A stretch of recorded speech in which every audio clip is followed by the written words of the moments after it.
Howdy, Immortalium here, and today I want to have a discussion on anime compilation films.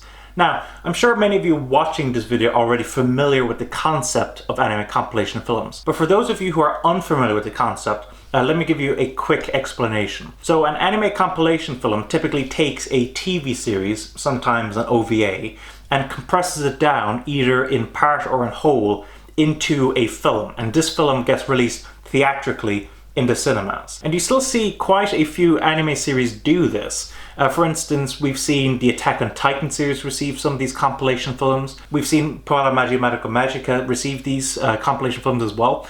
And now, interestingly, and this is a very interesting choice on their part, they're doing compilation films for Gundam Reconquista. So this isn't an uncommon occurrence. And of course, a big question that I see a lot of people asking is, why? Why do they make these compilation films? What's their purpose?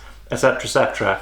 And I thought I might have a quick discussion on that today, so let's get started. So first off, I should probably explain a little bit about the history of compilation films and what purpose they served in the past. So about the mid-1900s, people began to see certain TV series, or serials as were released in cinema sometimes, compiled into one feature film and released. And there was a couple of reasons why this was done. For one, back then there was no home video. So like you couldn't collect the series, there was no internet, you couldn't watch a series online. You were entirely dependent on the broadcasters broadcasting episodes that you missed in order to be able to experience that story. And then of course, there was the fact that a lot of these films were released in color, which at the time, a lot of Americans did not have color TV, so they had to watch their series in black and white. A very good example of this is actually The Man from U.N.C.L.E., which is a spy series, an American spy series, which saw various episodes compiled together and released in the format of films. And there was many of these films, and they were released in color. And sometimes there'd be a few extra scenes in these films as well, to also help the story make more sense in a film format. But as time went on, and as home video began to become a thing, the purpose of compilation films became less important. You could now start to collect these TV series and be able to watch them at your own leisure, and you didn't have to rely on these compilation films being made in order to catch up with the story. And of course, with the advent of streaming, now people are able to just go to whatever TV series they want and be able to watch it from beginning to end and to experience the story in that way. So it is interesting that the anime industry continues to make these compilation films when these types of films have become less and less important and less popular worldwide. But there are a couple of reasons for that. And to begin, there is a very simple reason for that, and that is anime is expensive. If you are unfamiliar with it, in Japan, quite often you'll be able to buy a couple of episodes for $60. So that's how expensive anime is in Japan.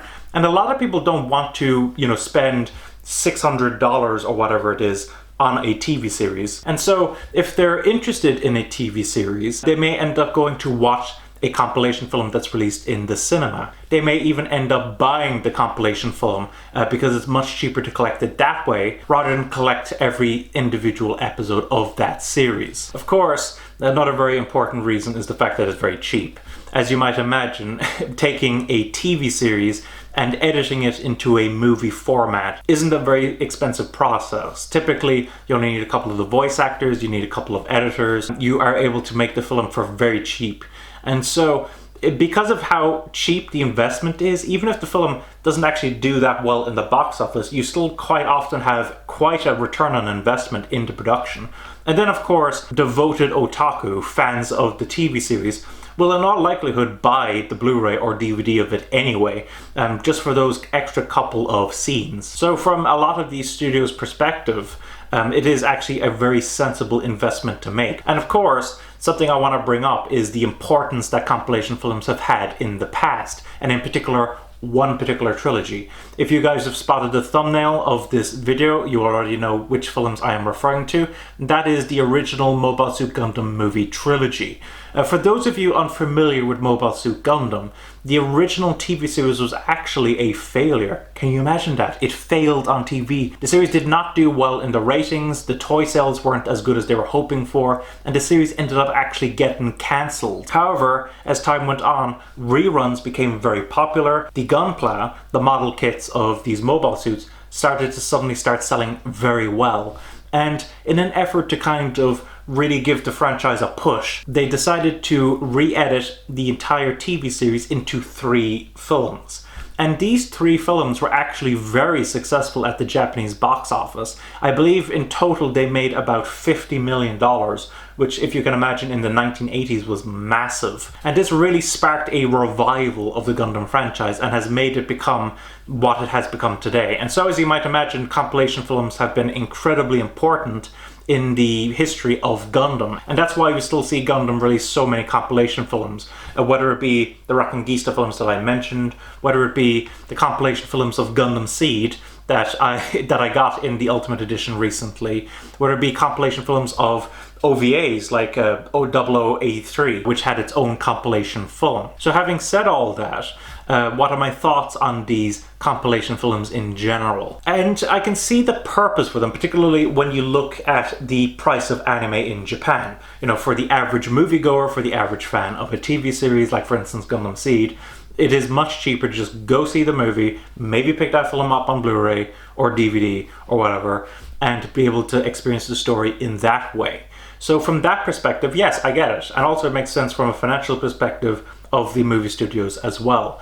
However, I can't help but feel that sometimes these compilation films can be a little bit exploitative of these fandoms. Many fans of a TV series might feel obligated to go see the compilation film, to collect the compilation film, because of those extra couple of scenes in these compilation films.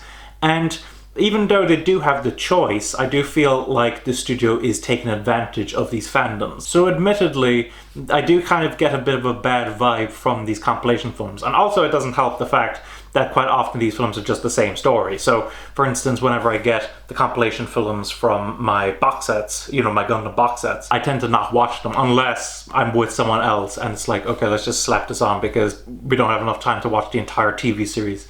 But typically, I don't end up watching these compilation films. And I think for the typical fan overseas, where it is much cheaper to be able to collect an anime series in its entirety on DVD or Blu-ray, I think the purpose of these compilation films is much weaker than that in Japan. And also, I do kind of have to wonder about the future of these compilation films. And also, with the rise of Netflix and their interest in anime, people will be able to experience the TV series on the streaming platform of their choice without having to pay hundreds of dollars. And so these compilation films may end up losing relevance over time. Of course, that is all theoretical, and we'll just have to see in the future how these compilation films develop. So that's my discussion on compilation films. Let me know your thoughts on compilation films. Have you seen any? Are there any that you actually like more than the TV series? What have been some of the more interesting ones you've seen, good or bad? What are your thoughts on the economics of these compilation films? And of course, if you have any additional information on the topic of compilation films, leave all that in the comments below. In addition, if you wish to support the channel, feel free to use my Amazon affiliate links, whether that be Amazon UK or Amazon.com, in the description below. If you buy an anime film or an anime series or a manga book or whatever through one of these, you are supporting the channel, you are supporting me, but more importantly, you are supporting the anime or manga industry, whichever one you happen to buy from. So I'd very much appreciate it if you would use my Amazon affiliate links in order to purchase anime and manga. Thanks for watching. Don't forget to comment, rate, subscribe, and bye-bye.